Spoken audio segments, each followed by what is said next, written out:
Olá, boa tarde. Você acompanha agora notícias do Brasil e do mundo. A alta nos preços dos remédios influenciou na inflação oficial do mês de abril. Apesar disso, ficou bem abaixo do IPCA registrado em março. Puxada pela alta nos preços dos medicamentos, a inflação oficial de abril registrou alta de 0,31%.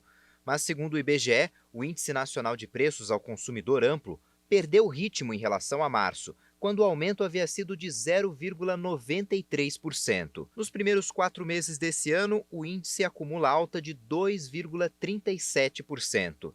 E apesar da desaceleração, nos últimos 12 meses o acumulado chegou a 6,76%, ficando acima do centro da meta do governo para 2021, que é de 3,75%.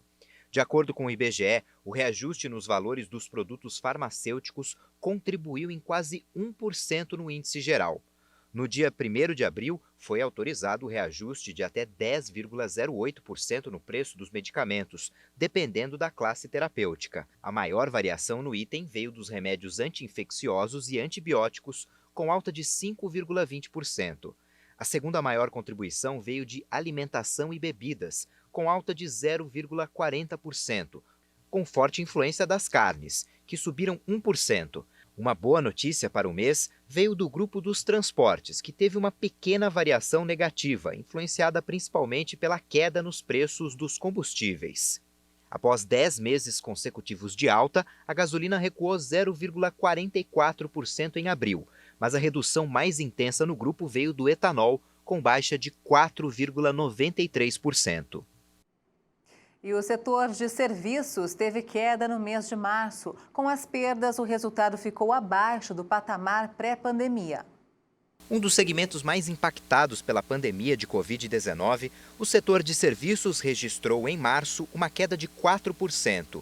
O recuo do volume de serviços prestados no país também foi o mais intenso desde junho de 2020.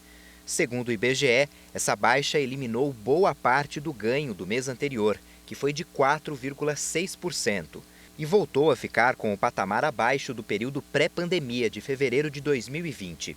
3 das 5 atividades investigadas foram as responsáveis pelo desempenho do setor em março, com destaque para o resultado de serviços prestados às famílias, com queda de 27%.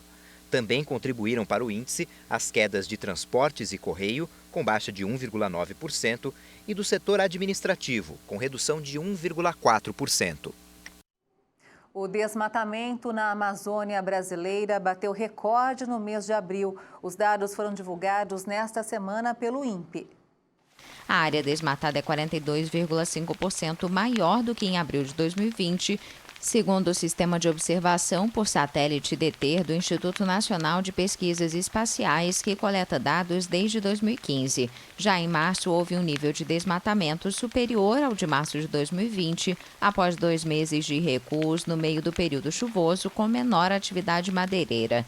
De janeiro a 29 de abril, o corte de árvores para serrarias e atividades agrícolas atingiu 1.156,7 km², uma queda de 3,9% em relação a 2020.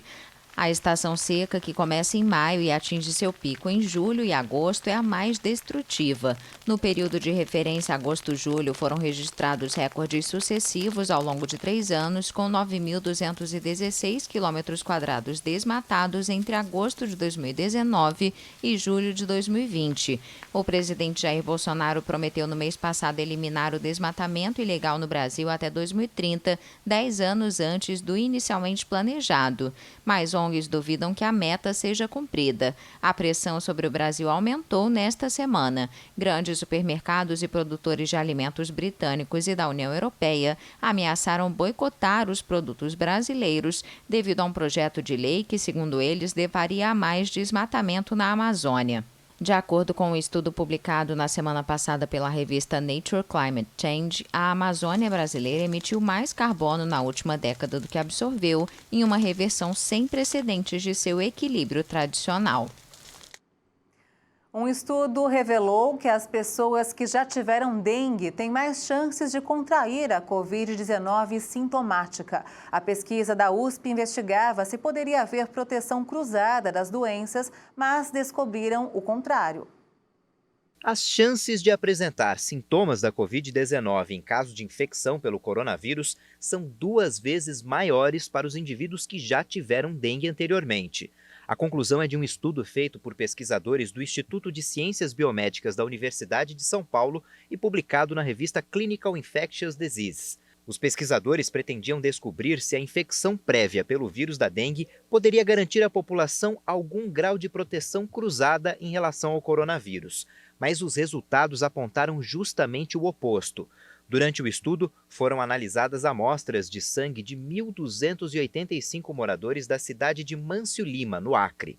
Desse total, 37% haviam sido diagnosticados com dengue entre setembro e outubro de 2019. No ano seguinte, 35,2% apresentaram anticorpos desenvolvidos a partir do contato com o vírus causador da Covid-19, sendo que 57,1% relataram sintomas durante a infecção. Esses dados sugerem haver uma interação entre as epidemias de dengue e Covid-19, uma agravando a outra, algo que se convencionou chamar de sindemia. O estado do Acre teve aumento de quase 300% das notificações de casos suspeitos de dengue entre janeiro e março deste ano, na comparação com o mesmo período de 2020. E também foi afetado pela segunda onda da Covid-19, com um pico superior a 1.000 novos casos por dia em meados de março. Um outro estudo revelou que os anticorpos que neutralizam a Covid-19 permanecem no sangue por pelo menos 8 meses depois do contágio. A pesquisa foi feita com 162 pacientes com sintomas de coronavírus durante a primeira onda da pandemia na Itália. Segundo o estudo, esta é uma observação registrada independentemente da gravidade da doença, da idade dos pacientes ou da presença de outras patologias.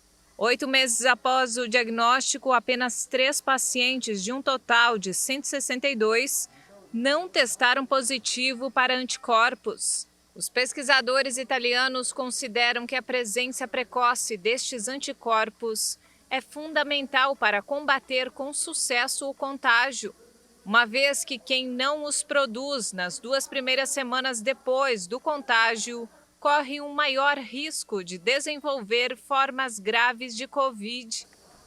O grupo desenvolveu um teste específico para anticorpos, usando técnicas empregadas para o estudo de outros tipos de anticorpos desenvolvidos como resposta autoimune.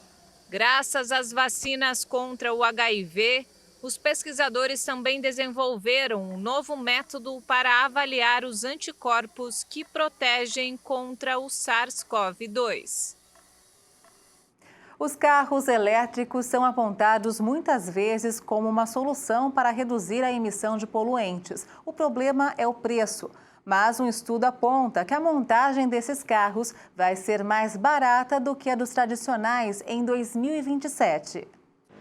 Um estudo da Bloomberg New Energy Finance confirmou que os carros e utilitários elétricos são mesmo o futuro. Eles vão custar menos para construir do que veículos com motor de combustão até 2027, dependendo da categoria. E mais, podem representar 100% das vendas de veículos novos na União Europeia em 2035. O estudo foi encomendado pela ONG Transporte e Meio Ambiente. O custo de fabricação vai ter efeito no consumidor, que vai pagar mais barato em média, mesmo antes dos subsídios. Isso sem contar a economia de combustível em longo prazo. O preço antes dos impostos de um sedã elétrico será, portanto, igualado em 2026 ao de um com um motor a combustão em cerca de 20 mil euros. Em 2020, o valor para a versão elétrica era de quase o dobro. A redução dos custos de fabricação é explicada pela queda no preço das baterias, bem como pelo desenvolvimento de linhas de produção dedicadas exclusivamente aos veículos elétricos. Subir um vulcão em erupção é uma tarefa que exige coragem, mas o desafio na Guatemala pode ser desculpa para uma boa pizza assada, literalmente sob o calor da lava. Olha só. Que tal aproveitar a atividade do vulcão Pacaya na Guatemala como fonte de calor para cozinhar o famoso prato italiano?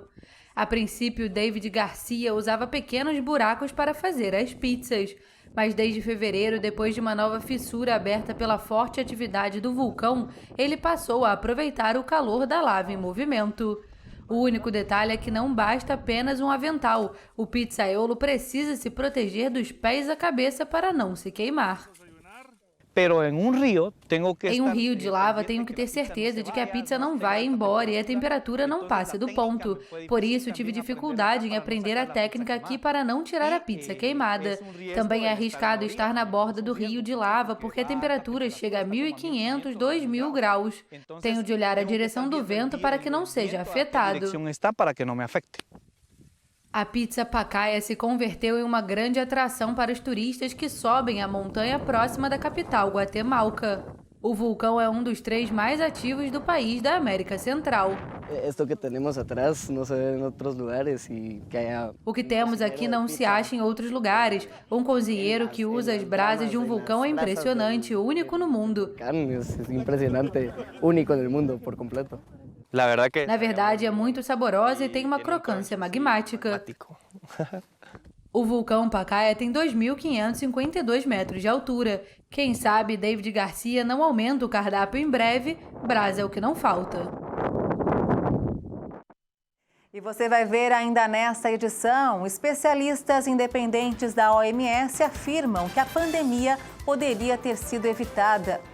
E ainda, joias históricas vão disputar as atenções nos tradicionais leilões de maio em Genebra. Os detalhes você confere daqui a pouco. Até já!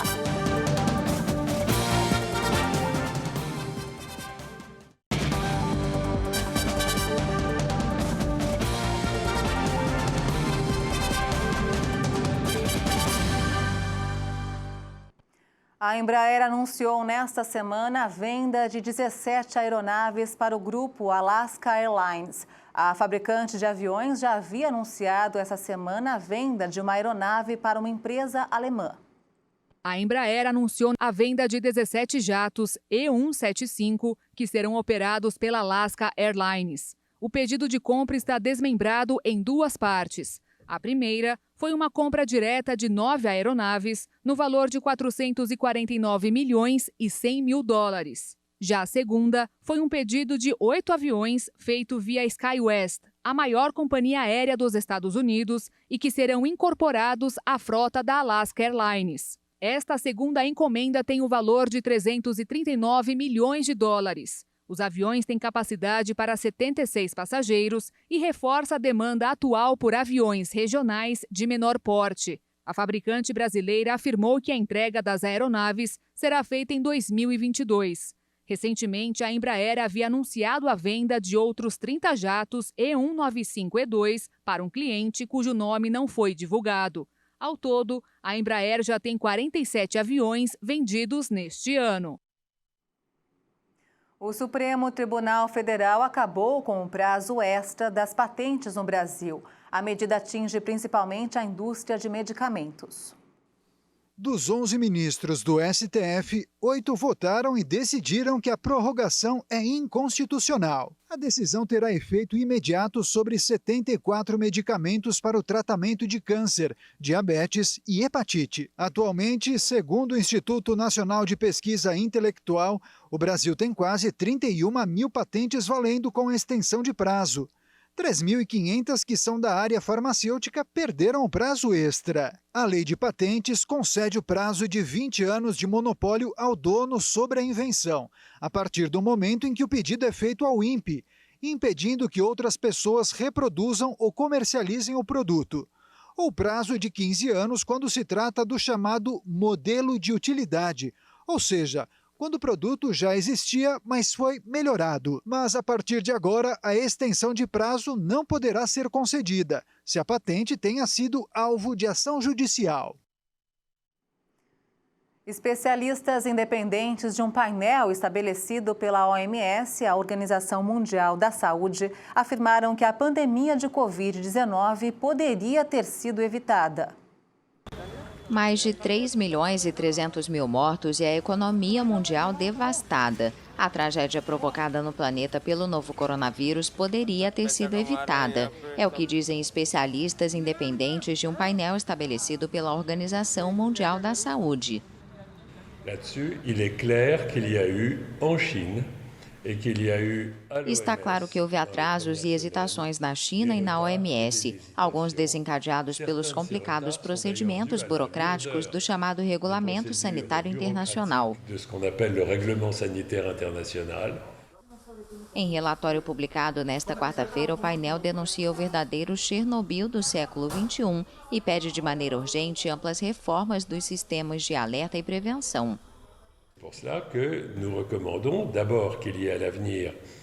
Recomendamos que no futuro haja uma estrutura política, uma espécie de Conselho de Segurança Permanente para as grandes emergências de saúde. Digo uma espécie de Conselho de Segurança porque não vemos isso dentro do Conselho de Segurança. Vemos somente um Conselho de Segurança político em emergência de saúde. Apesar de severo, o relatório não aponta nenhum culpado.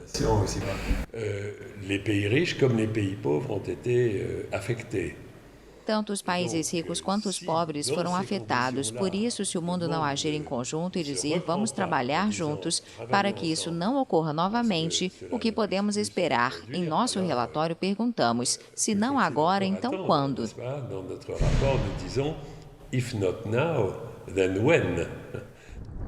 Desde o início, a OMS foi criticada por suas respostas à crise, principalmente pela demora a recomendar o uso de máscara. A organização foi ainda acusada pelos Estados Unidos de ter sido extremamente complacente com a China, onde surgiu o novo coronavírus, e por ter demorado a declarar estado de emergência de saúde mundial. O governo chinês, por sua parte, foi acusado de tentar camuflar a epidemia. O Escritório Nacional de Estatísticas da China anunciou nesta semana o crescimento mais lento da maior população do mundo em décadas. O país chegou a 1,411 bilhão de habitantes. Na comparação com a pesquisa de 2010, a população chinesa aumentou 5,38% em 10 anos, de acordo com o Escritório Nacional de Estatísticas, o avanço mais lento desde a década de 1960. Com este ritmo, a China pode perder o título de maior população do planeta mais rápido do que o previsto. A Índia deve registrar em 2020, segundo estimativas da ONU, 1,38 bilhão de habitantes, com um crescimento médio de 1% ao ano. A China já havia divulgado uma previsão de que a curva de crescimento populacional deve atingir o pico em 2027, quando a população começaria a diminuir até chegar a 1,320 bilhão em 2050.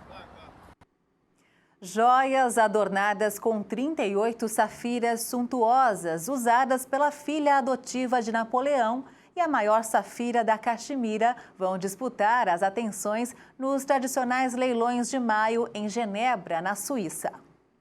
Para quem gosta de joias, tanto como admirador quanto como abastado comprador, o momento não poderia ser mais oportuno.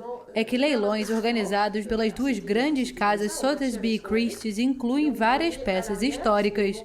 Para comemorar o aniversário de 200 anos da morte de Napoleão Bonaparte, a Christie vai leiloar 9 joias imperiais adornadas com safiras e diamantes da coleção da filha adotiva do líder militar francês. As 9 peças, incluindo uma tiara, um colar e um par de brincos, permaneceram na mesma família desde que Stéphane de Beauharnais as recebeu como presente de casamento no Palácio Tuileries. Dezenas de safiras originais do Sri Lanka foram usadas para criar as peças no início dos anos 1800. Além do legado histórico, essas joias de alta qualidade também têm valor intrínseco devido ao azul natural, pois as safiras geralmente são tratadas termicamente para acentuar a cor. Neymar é o único brasileiro na lista dos 10 atletas mais bem pagos do mundo, divulgada nesta semana pela revista Forbes. Todos os valores foram convertidos na nossa moeda. Acompanhe. O lutador de MMA Conor McGregor está no topo do ranking. Em 12 meses, ganhou 954 milhões de reais. O jogador Messi do Barcelona da Espanha aparece em segundo, com 689 milhões. Cristiano Ronaldo, da Juventus da Itália, é o terceiro colocado com 636 milhões. O rendimento do jogador de futebol americano Dak Prescott foi de 569 milhões e 750 mil reais. Um dos jogadores do basquete americano mais famosos, LeBron James, recebeu 511 milhões e 411 mil reais. O quinto da lista da Forbes é Neymar, do PSG da França. Ele recebeu 503 milhões e meio de reais. O tenista suíço Roger Federer ganhou 467 milhões de reais. Na sequência, 7 vezes campeão da Fórmula 1, Lewis Hamilton recebeu 434 milhões e 600 mil reais. Em nono lugar está Tom Brady, outro jogador de futebol americano, que faturou 402 milhões e 800 mil reais. E fechando a lista, Kevin Durant, do time de basquete do Brooklyn Nets, com 397 milhões e meio de reais. Muitos jovens tiveram de ser internados por complicações da Covid-19. Um exemplo é o da menina Mariana, que por ter síndrome de Down, acabou ficando mais vulnerável ao vírus, mas ela se manteve forte e venceu a doença. Quem vê Mariana de 10 anos assim, junto com os pais, nem imagina a barra que ela e a família passaram. O drama começou no início de abril. Ela começou sentindo o quê? Tosse seca, dor de garganta, dor de cabeça, muita indisposição e com muita dor no fundo dos olhos e febre. Mariana saiu recentemente do Hospital Regional de Campo Grande depois de ficar 26 dias na UTI, 20 dias entubada. A gente nunca perdeu a fé, a oração, fé em Deus, e a equipe médica também sempre foi uma equipe maravilhosa, uma equipe muito boa, que sempre teve ali presente. No caso da Mariana, a Covid pode ter sido agravada por causa da síndrome de Down. Mesmo em casa, a menina ainda está em recuperação. A gente está com um cuidado dobrado com ela, porque sem receber visita, a gente não pode receber visita com ela, que ela está bem vulnerável ainda. O drama passou para a família que mora em Paranaíba, ficou o aprendizado. A gente cuidar mais, usar máscara, álcool e ficar só a gente, né? Só a família mesmo, sem aglomeração.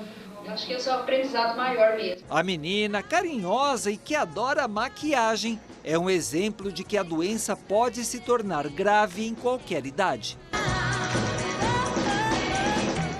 Que bom que a Mariana se recuperou. E essa edição termina aqui. Você acompanha outras informações durante a nossa programação. E para rever as nossas reportagens, é só acessar o canal Hit Notícias no YouTube. Obrigada pela sua companhia e um ótimo sábado para você. Tchau.